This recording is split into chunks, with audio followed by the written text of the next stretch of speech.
प्यारे बच्चों, क्या आप बिहार के एक स्टूडेंट हैं और आपके दिमाग में आपकी पढ़ाई के खर्चे को लेकर टेंशन बनी रहती है? तो आपको टेंशन लेने की जरूरत नहीं है, क्योंकि इस वीडियो में आपकी टेंशन का एक समाधान लेके मैं आ गया हूं आपके सभी के बीच में। वे सभी बच्चे जो बिहार की धरती पर पैदा हुए हैं और बिहार के अंदर किसी स्कूल में पढ़ते हैं, वह स्कूल जो गवर्नमेंट द्वारा मान्यता प्राप्त हो, ऐसा स्कूल जिसमें आप पढ़ाई करते हो, चाहे आप 11th में हो, चाहे आप 12th में हो, या फिर स्कूल के बाद किसी कोर्स में अध्ययनरत हो, चाहे आप ग्रेजुएशन कर रहे हो या कोई ITI का कोर्स कर रहे हो, चाहे B.Ed कर रहे हो। तो वे सभी बच्चे जो इन कोर्सेस या फिर 11th या 12th क्लास में पढ़ते हैं, उन सभी बच्चों के लिए आ गई है PMS स्कॉलरशिप का 2025-26 वाला फॉर्म। जी हाँ, आपके लिए आवेदन जो है स्टार्ट हो चुके हैं। इस वीडियो में आपको A to Z सारी जानकारी देने वाला हूं।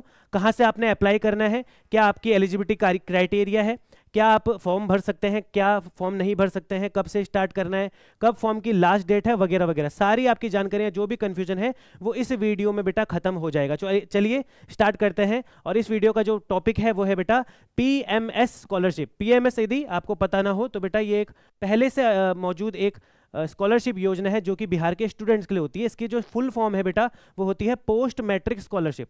मैट्रिक आपको पता होगा, 10th क्लास की जो एग्जाम होता है उसको मैट्रिक एग्जाम बोला जाता है। तो 10th क्लास जो बच्चे पास कर लेते हैं बिहार में, और वैसे बच्चे जो बिहार के स्टूडेंट हैं, यानी कि जो बिहार में ही जिनका मूल निवास है, ठीक है, वो किसी भी स्कूल में पढ़ते होंगे, लेकिन 10th पास करने के बाद 11th 12th या फिर उसके आगे जो ग्रेजुएशन या फिर कोई कोर्स वगैरह कर रहे हो, तो सरकार उनके लिए स्कॉलरशिप देती है। और उस स्कॉलरशिप को पाने के लिए बेटा आपको क्या करना पड़ता है, इस स्कॉलरशिप का फॉर्म भरना पड़ता है।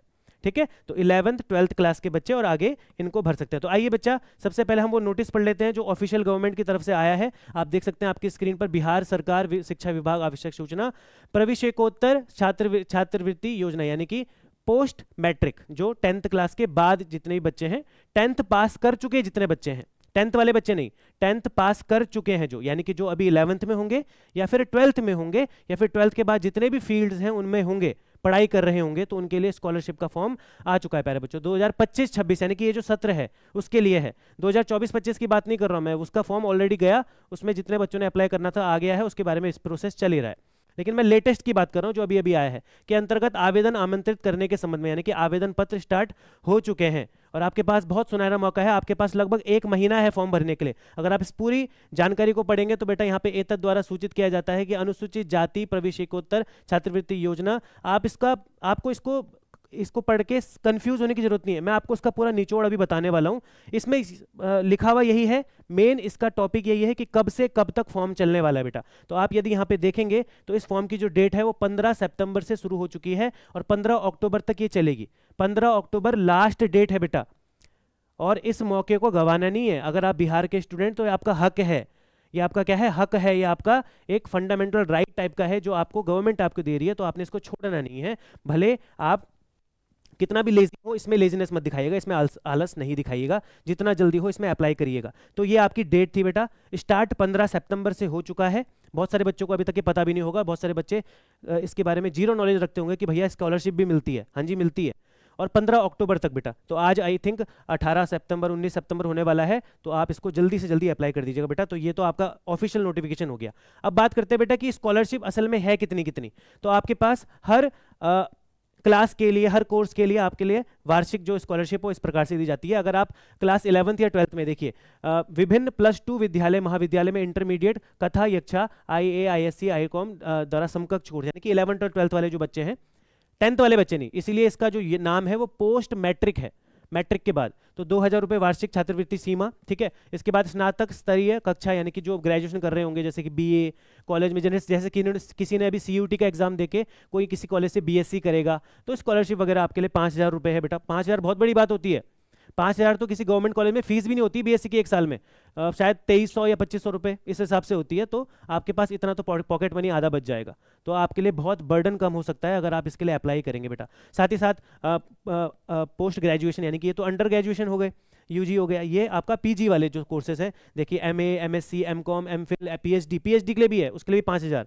इसके साथ ही साथ कुछ जैसे प्रोफेशनल जो कोर्स होते हैं, जैसे कि ITI हो गया, है ना, कोई करता है इलेक्ट्रिसिटी से करता है, कोई इलेक्ट्रॉनिक से करता है, कोई सिविल से करता है, अलग अलग क्षेत्रों से ITI जो करते हैं बच्चे, उनके लिए भी 5000 रुपये। आगे जाके देखेंगे बेटा आप, तो तकनीकी डिप्लोमा पाठ्यक्रम जैसे कि पॉलीटेक्निक, और समकक्ष पॉलिटेक्निक के जैसे जो और कोर्स होते हैं, जो टेक्निकल वाले जो कोर्स होते हैं, उनके लिए 10,000 रुपये, यानी कि जब यहाँ पे प्रोफेशनल चीज़ें आ गई तो वहाँ पे पैसा बढ़ गया है, 10,000 रुपये वहाँ पे दिए जाते हैं बेटा। साथ ही साथ व्यावसायिक तकनीकी शिक्षा यानी कि टेक्निकल जो एजुकेशंस होते हैं, अभियांत्रिकी, चिकित्सा, जो अगर कोई मेडिकल वगैरह के कोर्स कर रहा है, प्रबंधन, विधि, कृषि और अन्य समकक्ष कोर्स यानी कि एग्रीकल्चर के कोई कोर्स हो गए, बीएससी एग्रीकल्चर वगैरह, ये सब चीज़ें अगर आप इन सब चीज़ों में अध्ययनरत हैं तो आपको 15,000 रुपये। और साथ ही साथ अगर आप बीएड या फिर एमएड का कर रहे हैं, जैसे कि कुछ बच्चे ग्रेजुएशन करने के बाद बीएड करते हैं या पोस्ट ग्रेजुएशन करने के बाद बीएड करते हैं, तो उनके लिए 8,000 रुपये का छात्रवृत्ति रखी गई वार्षिक।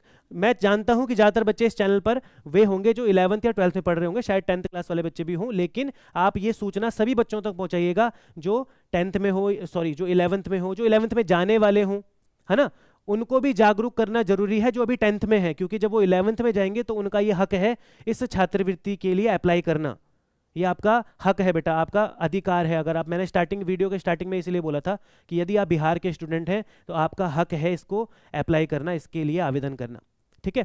तो 11th-12th क्लास के बच्चे तो जाहिर तौर पे इसके लिए आवेदन करना ही चाहिए। और अगर आपके जानकारी में कोई ऐसा बच्चा है जो इस स्कॉलरशिप योजना से अनभिज्ञ है, उसके बारे में जानता नहीं है और इन सब अध्ययनरत है, इन सब कोर्सेज में जुड़ा हुआ है और उसको स्कॉलरशिप नहीं मिल रही है, तो इसके बारे में बताना है बेटा। तो ये तो हो गया कितना कितना पैसा आपको गवर्नमेंट द्वारा दिया जा रहा है। अब हम बात करते हैं बेटा कि पीएमएस स्कॉलरशिप रिक्वायर्ड डॉक्यूमेंट क्या क्या क्या क्या आपके पास होना चाहिए, रिक्वायर्ड डॉक्यूमेंट्स क्या क्या है। वो तो ऐसे आप जब आप इसका फॉर्म भरेंगे तो वहाँ पर आपको पता चल जाएगा कि आपको क्या क्या क्या क्या डॉक्यूमेंट्स की जरूरत है, लेकिन मैं एक लिस्ट तैयार करके लाया हूँ जिसमें आपको ये सब इकट्ठे करने चाहिए, आपको ये आपके पास होनी चाहिए, ये सब चीज़ें आपके पास होनी चाहिए जिसके द्वारा आप इनके फॉर्म को अप्लाई कर सकते हैं। जैसे कि आधार कार्ड आपके पास बना हुआ होगा, पासपोर्ट साइज फोटो आपके पास होगा, मोबाइल नंबर आपके घर में आपका मोबाइल नंबर होगा, पिताजी का मोबाइल नंबर होगा, कोई आपके पास जीमेल आईडी होगी, अगर आपके पास मोबाइल नंबर है तो जीमेल आईडी भी होगी आपके पास, मैट्रिक का सर्टिफिकेट, 10th पास कर चुके हैं उसका सर्टिफिकेट,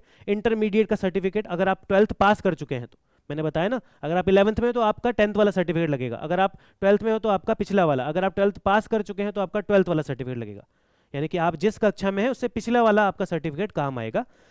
उसके बाद यहीं पे देखिए, यहीं पे लिखा हुआ है, क्लियर करा हुआ है, पिछले साल का उत्तीर्ण सर्टिफिकेट, यानी कि अगर आप 11th में है तो आपका 10th क्लास का सर्टिफिकेट वहाँ पे लगेगा, आप 12th में है तो 11th वाला सर्टिफिकेट वहाँ पे लगेगा, आप बीएससी में है तो 12th वाला सर्टिफिकेट वहाँ पे लगेगा, तो पिछली क्लास आपकी उसका सर्टिफिकेट लगना है। तो ये तो बेसिक चीज़ें बेटा सभी के पास होंगी ये चीज़ें। इसके बाद यहाँ पे बहुत बच्चे कंफ्यूज होते हैं कि बोनाफाइड सर्टिफिकेट, भैया ये बोनाफाइड क्या होता है? ये बोनाफाइड का मतलब होता है बेटा, बोनाफाइड मतलब आप जिस स्कूल में पढ़ रहे हैं ना, तो आपका स्कूल एक आपको प्रमाण पत्र जारी करता है कि भैया ये जो छात्र है हमारे इस कक्षा में पढ़ता है, हमारे इस विद्यालय का छात्र है।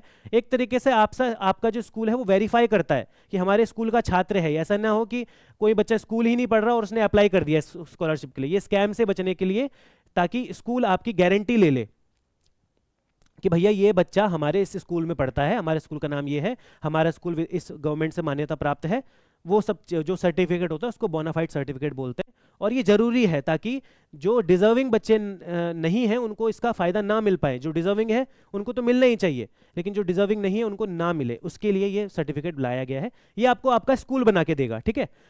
उसके बाद फीस की रिसिप्ट कि आपकी फीस कितनी है, नामांकन एनरोलमेंट सर्टिफिकेट कि आपका भैया जो आपका स्कूल में जो एनरोलमेंट सर्टिफिकेट होता है आपको पता ही होगा, टीसी वगैरह, जो लेटेस्ट कास्ट सर्टिफिकेट तो बहुत ज़्यादा इंपॉर्टेंट है, लेटेस्ट रेसिडेंसी सर्टिफिकेट कि आप कहाँ पे रहते हैं, आपका निवास प्रमाण पत्र ना, मूल निवास, आप बिहार के स्टूडेंट हैं भी कि नहीं। अब पता चल रहा है आप कहीं और के स्टूडेंट हैं और आप इसका लाभ उठा रहे हैं, ये केवल बिहार के स्टूडेंट के लिए बेटा। इनकम सर्टिफिकेट, ठीक है, income certificate, bank account number, ये आपको पता होना चाहिए कि भैया पैसा आएगा तो कहीं पे आएगा ना, तो बैंक की डिटेल्स आपके पास होनी चाहिए। अगर आपका खाता नहीं खुला है और आप 12th क्लास में हो तो बेटा कृपया करके अपना खाता खुला दीजिए। गवर्नमेंट की ऐसी बहुत सारी स्कीम्स होती हैं जिनके लिए खाता खुलना बहुत ज़्यादा ज़रूरी है। आप कल के दिन नौकरी लगेंगे तो आपका जो पैसा होगा आपके खाते में आएगा। तो यदि आपके पास अपना खाता नहीं है तो आज ही अपना बैंक अकाउंट खुलवाइएगा, 0 बैलेंस वाला खुल जाता है सभी बच्चों का, ठीक है।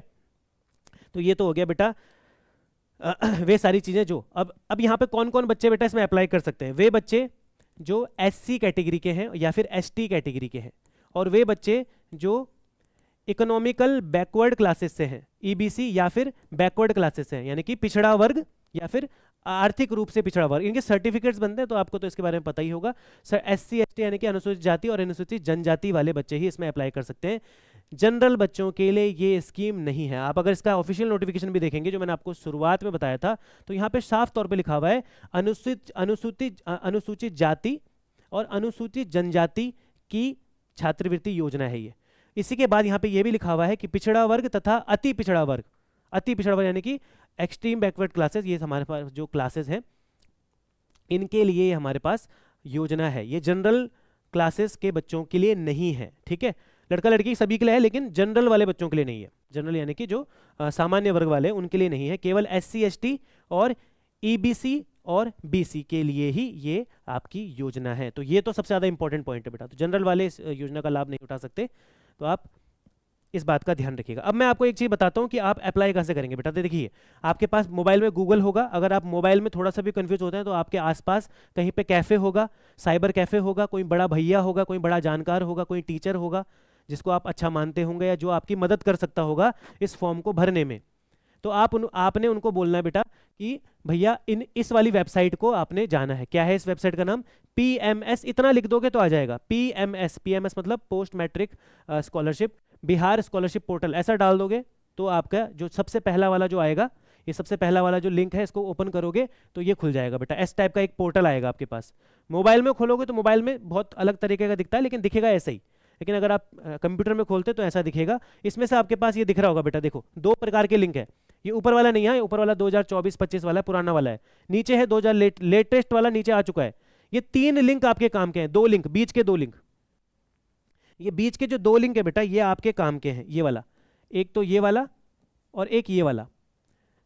अगर आप BC या EBC क्लास के हैं, यानी कि अगर आप बैकवर्ड क्लास या EBC क्लास के हैं, अति पिछड़ा वर्ग के हैं, तो आप इस वाले पर अप्लाई करेंगे। अप्लाई फॉर 2025-26 पे अप्लाई करेंगे। यहाँ पे इसको क्लिक करेंगे तो आपके पास आ जाएगा बेटा, ठीक है। आपके पास एक पोर्टल खुल के आएगा, एक सेकेंड, हाँ ये वाला, ऐसा एक पोर्टल खुल के आएगा। तो आपके पास यहाँ पे एक चीज मांगेगा, ये आपसे मांगेगा OTR number, one time registration number.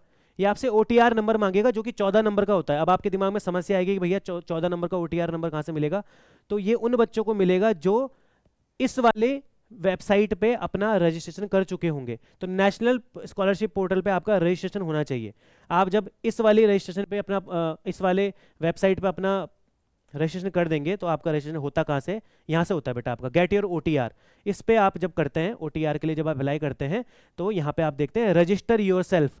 Register your self पे जब आप क्लिक करेंगे तो यहाँ से आपके OTR की जो प्रक्रिया है वो स्टार्ट हो जाती है। नेक्स्ट, जैसे कि यहाँ से अब आपका यहाँ से जो है OTR स्टार्ट हो जाएगा। देखिए, आप अपना मोबाइल नंबर डालेंगे, OTP डालेंगे और आपका जो है स्टार्ट हो जाएगी प्रक्रिया। अगर आप चाहते हैं कि इससे रिलेटेड एक डिटेल वीडियो लाई जाए तो कमेंट करके बताइएगा कि भैया इससे संबंधित एक डिटेल्ड वीडियो लेके आ जाइए, जहाँ पे मैं आपको पूरा फॉर्म अप्लाई करना सिखा दूंगा कि भैया फॉर्म अप्लाई कैसे करना है। पहले सबसे पहला स्टेप है OTR बनाना। 14 नंबर आपको चाहिए। वो 14 नंबर आपके पास नहीं है तो आप इस वेबसाइट में भरोगे क्या? इस वेबसाइट में क्या भरोगे? इसमें आपके पास भरने के लिए कुछ होगा नहीं, यानी कि आप जब उसमें जब आपसे OTR मांगेगा तो उसके लिए आपके पास नंबर नहीं होगा। OTR आपको मिलेगा कहाँ से? OTR आपको मिलेगा इस वाले पोर्टल से, इस वाले पोर्टल से, ठीक है। अगर आपको इसकी पूरी एक डिटेल्ड वीडियो चाहिए बेटा तो आप मुझे कमेंट करके बताइएगा। वे सभी बच्चे जो परेशान हैं कि भैया OTR के लिए वीडियो बना दो, वीडियो बना दो, बच्चों के मैसेज आए थे कि भैया OTR नहीं हो पा रहा है, तो उसके लिए आपके लिए एक डिटेल्ड वीडियो लेके आ जाऊंगा। एक बार आपका OTR हो गया, यानी कि रजिस्ट्रेशन हो गया, इस वेबसाइट में उन सभी बच्चों का विवरण होता है जो सरकार की किसी योजना के तहत स्कॉलरशिप पा रहे हैं। उन सभी बच्चों का यहाँ पे रजिस्ट्रेशन करना अनिवार्य है। जब आप रजिस्ट्रेशन कर देंगे इसमें, तब आपको एक 14 नंबर को वो मिल जाएगा, एक रजिस्ट्रेशन नंबर। उस रजिस्ट्रेशन नंबर को आप इसमें अप्लाई करते हैं, यहाँ पे तब लगाते हैं आप इस रजिस्ट्रेशन नंबर को जो आपके पास आएगा। ये देखिए यहाँ पे, तब आप इसको नंबर यहाँ पे अप्लाई करेंगे, यहाँ पे लिखेंगे आप उस नंबर को। तब आपकी जो आपका स्कॉलरशिप का फॉर्म है असल मायने में वो तब खुलेगा, ठीक है। तो आपने ये बात ध्यान रखनी है बेटा। और वे सही बच्चे जो ST कैटेगरी के हैं, ST कैटेगरी वाले कहाँ से खुलेंगे? तो BC ABC वाले का है, तो ST कैटेगरी वाले ये नीचे वाले से खुलता है बेटा। सेम इसी प्रकार का पोर्टल जो है वो SC ST वालों के लिए खुलता है नीचे वाले लिंक से। वहाँ पे आपके पास SC ST का पोर्टल होगा, अभी आप देखेंगे। आपको लाइव दिखा रहा हूँ मैं, एकदम वेबसाइट जैसे आपके पास खुलेगी, ठीक है। क्योंकि लाखों बच्चे हैं, अप्लाई करते हैं, है ना। आपके जैसे बहुत सारे बच्चे अप्लाई कर रहे हैं, आप पीछे मत हटिएगा, इसीलिए वेबसाइट थोड़ी स्लो हो जाती है। तो नीचे देख सकते हैं आप, गो टू SC/ST पोर्टल। जो BC और EBC वाली कैटेगरी के हैं वो बीच वाले से सेकंड वाले नंबर पे क्लिक करेंगे, और जो SC/ST वाले हैं वो थर्ड वाले नंबर पे क्लिक करेंगे। तो SC/ST वालों के लिए अलग अलग पोर्टल है, देखिए अप्लाई फॉर 2025-26 SC/ST, तो वो यहाँ पे करेंगे, उसके लिए भी वो 14 नंबर का OTR मांगेगा। तो SC/ST वाले बच्चे और BC और EBC वाले बच्चों के लिए सबसे पहले सबसे ज़्यादा जरूरी क्या है, इस वेबसाइट पर अपना OTR बनाना। उसके लिए आपके लिए बता दिया बेटा कि आप वीडियो के नीचे कमेंट करिए ज़्यादा से ज़्यादा। अगर मुझे लगेगा कि बच्चों को ज़रूरत है सही मायने में कि इसके लिए एक डिटेल, मैं लाइव क्लास लेके आ जाऊंगा, सीधा लाइव क्लास में ही बताऊंगा कि कैसे भरना है वगैरह वगैरह। क्योंकि वीडियो ज़्यादा लंबी हो जाती है, लाइव क्लास में ऐसा होता है कि मैं पूरी तरीके से एकदम लाइव, आपके कोई डाउट्स होगा तो आप कमेंट सेक्शन में बता दोगे। तो आप कमेंट करके बताइए भैया कि हाँ भैया हमें वीडियो चाहिए। अगर मुझे ज़्यादा से ज़्यादा कमेंट दिखेंगे तो मैं इससे संबंधित एक वीडियो लेके आऊँगा, अगर नहीं दिखेंगे तो मैं नहीं ला पाऊंगा। सब कुछ आपके ऊपर है। इस वीडियो को ज़्यादा से ज़्यादा शेयर कीजिएगा, बिहार के हर एक बच्चे तक इस सूचना को पहुँचाइएगा कि आपके मतलब की बात है, आपके हिस्से की बात है, आपके हक की बात है। इस पर पीछे मत हटिएगा बेटा, ठीक है। बिहार के बच्चे ज़्यादातर पीछे हटते हैं हर चीज़ में, पढ़ाई में पीछे, इसमें पीछे, आप कुछ चीज़ लेके आओ तो उसमें पीछे, भैया हमें नहीं पढ़ना है, ये नहीं पढ़ना है। ये आपके काम की चीज़ है बेटा, इसको छोड़िएगा मत, हाथ मत छोड़िएगा, साथ मत छोड़िएगा, ठीक है। तो बस इतना ही था बेटा, आपको बताना था मुझे इसके बारे में, बहुत इंपॉर्टेंट नोटिस था। तो आज ही इसके बारे में अप्लाई कर लीजिएगा। अगर आप खुद से अप्लाई कर सकते हो तो बहुत अच्छी बात, नहीं कर पाएंगे तो मुझे कमेंट करके बता दीजिएगा। और आपको तो बताइए मैं कहाँ मिलूंगा, इसी चैनल पर। फिलहाल के लिए आज की वीडियो में इतना ही। कोई समस्या होगी तो कमेंट सेक्शन खुला है, भर देना। और अगर कोई चैनल पर नया है तो सब्सक्राइब किए बिना मत जाना। इसी प्रकार की इंटरेस्टिंग और आपके हक के लिए, आपके जो मतलब की बातें हैं, आपके जो इंटरेस्ट की बातें हैं, आपके लिए जो ज़रूरी बातें हैं, वे सभी बातें आपको इस चैनल पर जरूर मिला करेंगी। मैं हमेशा उन वीडियो को जरूर लेके आऊँगा बेटा, एकदम अपडेटेड फॉर्म में, एकदम जल्दी से जल्दी। तो आई होप आपको ये सारी चीज़ें समझ में आई होंगी। चैनल पर नए होंगे तो सब्सक्राइब कर दीजिएगा, वीडियो अच्छी लगी होगी तो लाइक कर दीजिएगा। आपसे मिलूंगा किसी और दिन किसी और इंटरेस्टिंग वीडियो के साथ। तब तक टेक केयर, बाय बाय, जय हिंद प्यारे बच्चों, जय बिहार, वंदे मातरम।